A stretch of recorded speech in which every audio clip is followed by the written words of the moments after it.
Hello, everyone.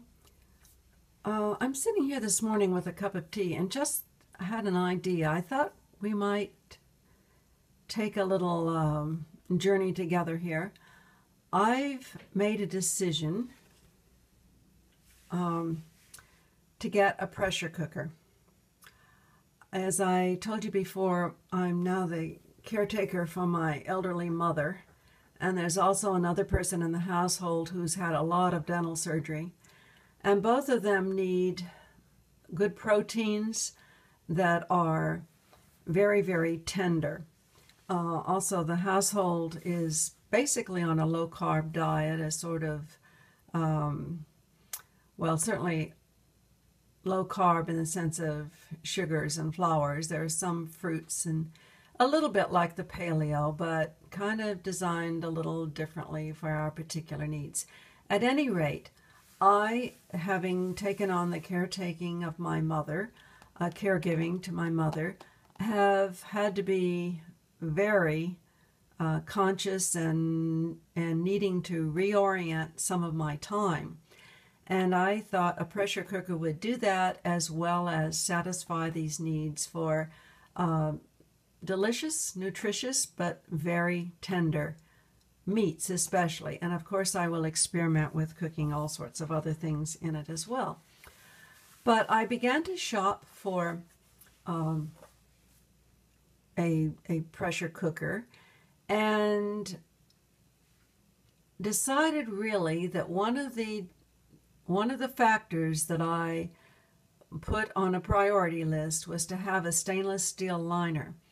Now, as long as you replace them often, etc., as soon as they're scratched and things, the non-stick things can be all right. A lot of people feel they're all right. I preferred to have stainless steel. I know that it lasts better, and I know how to work with it, and I'm convinced personally that it's much healthier for us. So I looked all over and I considered various brands and sizes, etc. Now, because I often have to cook for a large group of people, I chose an 8-quart as opposed to a 6. I know some companies make 10, and I found one company even that makes a 12-quart, but I tried to strike a balance in there, something that would make plenty of food. And of course the advantage is supposed to be that you can cook more often because you use less time in the cooking process.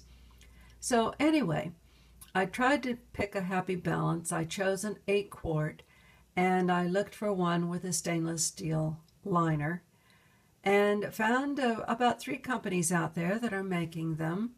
And in the end, I chose an Instant Pot.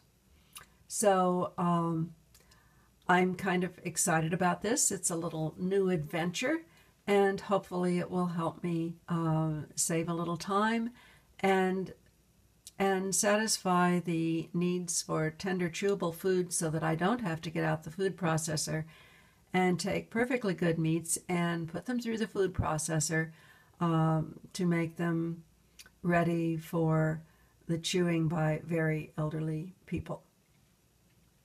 So that involves, or that shares with you my decision to buy a pressure cooker. I already shared with you that I needed to add a microwave to my kitchen, which I did, but that I want to use on a very limited basis. The pressure cooker I hope to use frequently, and it is supposed to arrive today, so when it does, I will let you know. And in the meantime, maybe this gives a little bit of information or shares at least with you the things that I considered in choosing a pressure cooker. Also, on the Instant Pot, there are loads of forums and discussions, and of course for all of them there are a lot of YouTube recipes, etc., and books of pressure cooker recipes. They're very popular right now.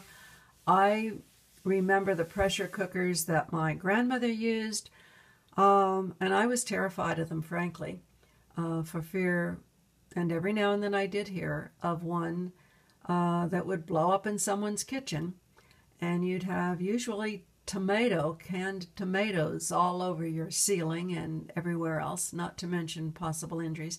I know that they are made much more in much safer fashions now, and it's impossible really for them to do that. So I'm game at this point to get one. Hope it answers my needs. Hope this gives you some ideas, and I'll see you the next time. Bye bye.